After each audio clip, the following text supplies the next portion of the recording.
I'm a bit like, as you know, I'm a businessman. Terry, you know me fairly well. Like, I don't care how we win at this stage. I just fucking want results. Like, I truly don't care, and I mean that. We're at the business end of the year. We're not. This isn't. We're not trying to see is there a system pattern. Like, we just need to get through these last few weeks because we're seeing the injuries. We're seeing it all build up on us, and that fact that we have a manager who has lost his spine essentially for multiple games and he's still pulling out results where he needs to. That's all I care about. Results at this stage is all we need. Get into the top four.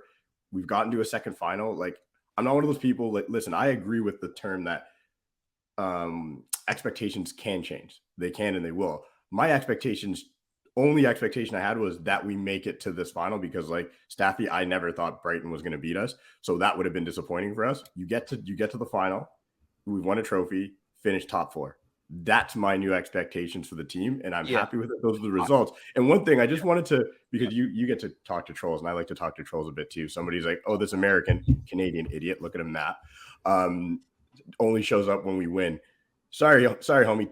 Terry doesn't pay my mortgage or offer to pay my mortgage ever, and I wish he would sometimes because then I would take on the challenge and I would be here. But I have a life.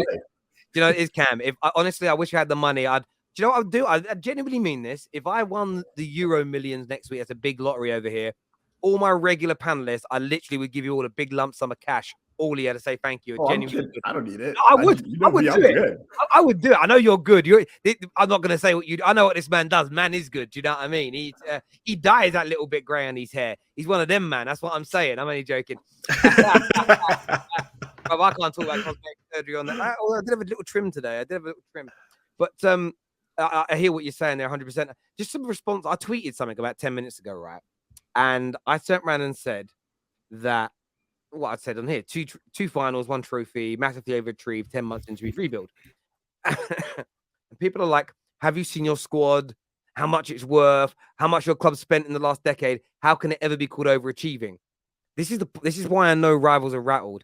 Show me, again, if anyone saying this can show me where they predicted us winning trophies, getting to finals and being in the top four this year, I will delete my tweets and not put it out there. Nobody said we would. Therefore, by definition, it is an overachievement. And how I know rivals are rattled by Ten Hag and why I know we're moving in the right direction is how he's the only manager in the top, out of the top 6 managers, whose spending before him is being added to the valuation of his squad. Nobody talks about the £1 billion spent before Pep arrived. Nobody talks about the hundreds of millions spent before Klopp arrived. No one's doing it. No one's talking about the hundreds of millions that Wenger and Unai Emery spent in the build-up to Arteta coming in. It's only Erik Ten Hag, and that is how you know Man United are overachieving. It's how you know Man United are ahead of schedule, because rivals are panicked, but not all, but anyone denying this isn't an overachievement is lying to themselves and showing a low digital IQ, like TikTokers. That's what they're doing, and they're lying to themselves. And a lot of trolls in the comments, I can see, are rattled by it. 110%.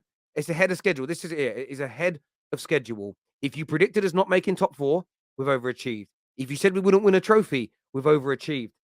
The same as if you say we should win something and we fail, that's failure. I can own both. But you're not going to get me sitting here as a United fan owning failure and owning it when we bottle it, but then not calling it an overachievement when we achieve above and beyond your expectations. Come on now. Have some damn backbone out there. We've got a rival with us as well. Man like Don turned up. Thanks. One rival turned up today. Thank you, Donny. No stress, bro. No stress, man. Did you watch the game? What did you make of it, bro? Yeah. No, I watched the game. I definitely watched the game. I think it could have gone either way. One thing that I would say killed Brighton today was the fact that they didn't have a clinical striker. I think Welbeck had a poor game. When I've looked at the stats, I think Brighton had about 60% possession. I know possession isn't everything, but one thing I noticed is that they were playing it through the midfield because Casemiro was quite poor today. Casado had an amazing game. You had McAllister picking out quite a few passes there as well. But just in the final third, they just didn't have anyone to finish their dinner. And I'm not saying that they were all over you all game, because it was a game of ping pong. There's a decision where Anthony could have played it to Bruno at one point as well. Bruno was literally right behind him. The overlap. The overlap there. He could have done that. But again, he's quite young. That is going to come with age and better coaching. Ten Hag is a good coach, so that will come. So I'm not going to say that Brighton battered you because they didn't, but I think if you play like that against Man City, they'll do 2, 3, 4 against you guys because Brighton today, they just weren't clinical. They just didn't really have a target man, which is ironic because they had Welbeck, who tends to be a target man. And obviously he scored against us the other day, but who isn't scoring against Chelsea at the moment. But yeah, that's one thing I would say. Like, you know, looking at the Man City game, it will be tough because I think if Haaland gets some of those chances today, he buries them. So yeah, that's my take from it. I just think it could have gone either way, but Brighton, I think they definitely missed Evan Ferguson today. Did your shirt say Toronto? Yeah, Toronto, man. Mitchell and Sims. Respect. I'm anything Ottawa based. See, I don't have basketball. Is that basketball? I assume. I've got no idea, man. Mitchell and Ness. I just saw it. I liked it. I bought it. It's a hat company. It's just a. Oh yeah, hat company. I thought it was a player that plays for the Toronto basketball team. I ain't got no idea. Man, don't know. Toronto basketball. There we go. I like Mitchell and Ness. What I should do to sound cool? I should just buy like an NBA game, like 2K or whatever it's called, and play it for like a few weeks, learn the players' names, and then just talk like I know. That's what a lot of people do with football. They buy Football Manager and then suddenly pretend, oh, these wonder kids that are coming through. I'm like, yeah, I can Google 2023 Wonder Kids on FM as well, bro. It's easy. There's a question coming through. And by the way, Abdul, if you're watching, Abdul's tweeted this about the overachieving. He said, no, he hasn't. He hasn't overachieved based on money spent. He hasn't overachieved based on your club's history. He hasn't overachieved based on standards of the biggest club, by the way, which you're not. He's overachieved based on Egal and Co. predicting you guys would underachieve. But Abdul, you predicted we would underachieve. If you can show me your preseason predictions that we would achieve what we're achieving now, singular season we're talking. We're not saying Man United are overachieving. We're saying Ten Hag year one is overachieving. The rattled nature is crazy. But I wanted to just on that point. Yeah, go on. Yeah, just on that point. It's mad because I've been saying it to a lot of Chelsea fans recently. Like, we've got a lot of good players on paper, but football is not played on paper. Man United had a lot of these players last season, right? Who we looked at and thought, right, how can Man United be in this position? But you had Oli as a coach. Ten Hag has come in there, and you've got to give this guy credit for what he's done, because without Ten Hag, and if you kept Oli, it would have been the same mess. So anyone that's saying that's just been a bit disingenuous to me, because as much as Man United had good players on paper, someone had to come in there and actually fix that. And it's similar, same sort of thing as Chelsea. Like, if you look at our team on paper, it's an amazing team, but we just haven't had any coaching to go with it. So I would just ignore that. 110%, and I stand by it. We're going to go to some other super chats in a minute, but there was a question put through earlier. Who's having the better season, Arteta or Eric Ten Hag? I think Ten Hag, my opinion, being as a Manchester United fan. Do you know why I say that? Because if you look at Arsenal's season so far, you look at Arsenal, they got knocked out the first round in the FA Cup, knocked out so early in the Carabao Cup. We advanced further than them in the Europa League. The only thing that Arsenal are doing and outdoing Manchester United is the league right now. And so far, Ten Hag has won a trophy and could win a second trophy. And if you look at it now, if Arsenal was to finish this season not winning the league and finishing second, and Manchester United win or stop Man City from winning the treble and win that FA Cup with 2 trophies and finishing third in the league, I'll tell you now, Ten Hag has had a better season and Manchester United have had a better season. Right now, Ten Hag is enjoying what he's doing right now, in my opinion. I don't know what you guys can think, but that's my opinion. With the obstacles that he's facing, we need the FA Cup. Yeah, I don't even think we need it. So go no, I would love it. I would love it. But with the obstacles that he faced this year, people would just want to forget everything that happened. You know, the whole Ronaldo situation, you know, coming into a team. People forget that this team last year finished. This is the like what 90% of these players were a part of the team that was the worst worst Manchester United side in the Premier League history. And this guy came in, added 3 main players, 3 only. Malacia doesn't even count. He added Casemiro, Anthony, who you are telling me every day that he's overrated. Okay, so we have an overrated right winger. We have a midget playing in center back. Okay, that you told me he's a midget and he's not good enough. Yeah, I don't think he is. I'm just saying what they said. And this guy's taking us to 3rd place. Didn't even have a squad overhaul like Chelsea did. Okay, didn't have 3 years to change his team like Arsenal did. Okay, doesn't have 7 years of experience and chemistry with his team like Klopp has at Liverpool. Okay, so this guy came in with these circumstances that you guys told us, and he's third in the league, fourth today because Newcastle won, but you know what I mean, top four, took us to 2 cup finals and got eliminated from the Europa League in a late stage because we know the injuries that we suffered. So it wasn't even us like being 100%. And you want to tell me that he's not having a better year and he's not overachieving? Like, shut up, bro. You don't even know what you're talking about. You're just talking to talk. For me, do you know what it is? Listen, when you being in a title race is massive. It is, and Arsenal have improved exponentially this year. Their improvement's great, taking nothing away from them.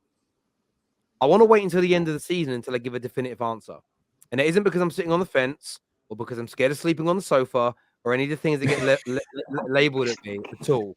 Nothing to do with anything. It's based on how both teams end the season.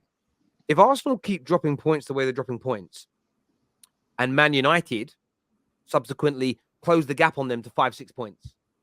They finish second, we finish third, 5 points difference. And we win the League Cup.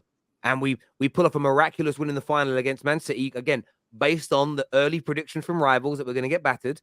If we win those 2 trophies and finish 5 points behind, 6 points behind Arsenal, undoubtedly we've had a better season because you judge it based on the complete body of work.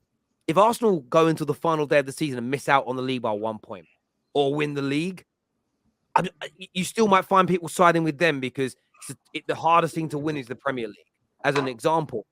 But it's a great debate to have. But for me, Erik ten Hag's pushing it hard. Erik ten Hag's having an outstanding season, and I'm just happy that he's doing it. But if Arsenal don't fuck their ideas up and they keep dropping all these points, of course Ten Hag's going to end up with a better season than him, because what is the real major difference between like third and second if they're very, very close to each other on points and somebody else has won a trophy or maybe 2? So yeah, for me, was this person say Terry talking extremes now? Be real on it. Did I speak extremes there, guys? Nope. I don't know what they're pointing I out. don't know. I just thought I gave the honest extreme opinion. people are probably saying is that you thinking if Arsenal, we become like 5 points between Arsenal or whatever, but it's a reality. It's not like, look at the trajectory right now for me. Because being in a title race is one of these things. I look at it along the lines of, although we've won, it's why it's such a hard thing. I want the trophies, but if you're in a title race with this Man City team, you kind of, I just think because you're Arsenal and you know what they're going to spend in the summer, they're going to be there to challenge next year. We're not title challenging quality yet. It's a big thing to be title challenging quality, if that makes sense. Like you can get knocked out in cup competitions, but the true barometer from who best to worst is the league, right? So if they're pushing City right to the end, they've got a fight. They've got a dog in that fight. But if they don't, they keep falling away, and we close that gap on them, and we win a trophy or 2. There's no question of a doubt. It's Ten Hag. Cam Reed says, Terry, Terry, of your logic, we are overachieving then because we were not predicted to be in the top 4. Who's we? Arsenal were definitely overachieving this year. There's a few people have said, but don't you change your predictions halfway through a season? Yes, you do. But when you look at your overall season, have you overachieved based on what everybody expected you to do? Yes. And if everybody predicted Man United to come 8th and win nothing, and we come 3rd or 4th and win a trophy or two, to no amount of mental gymnastics, no amount of semantics can change it from being an overachievement. Let's just Google it for a second, right? Just play devil's advocate. Overachievement, right? Overachieving. Sorry, I put overarching because I'm thick and can't read. All right. Overachieve meaning. It means do better than expected, achieve more than is standard or expected of you. So if just literally, I don't even know why I'm reading that out. We all knew what it meant. Like, we ain't dumb people here. It's crazy to me that people wouldn't call it an overachievement. Do better than expected is to overachieve. Did you expect us to win a trophy? No. Then it's an overachievement. You can't argue it. It's crazy. It's crazy to me that people are trying to play that down. Terry thinks he's smart.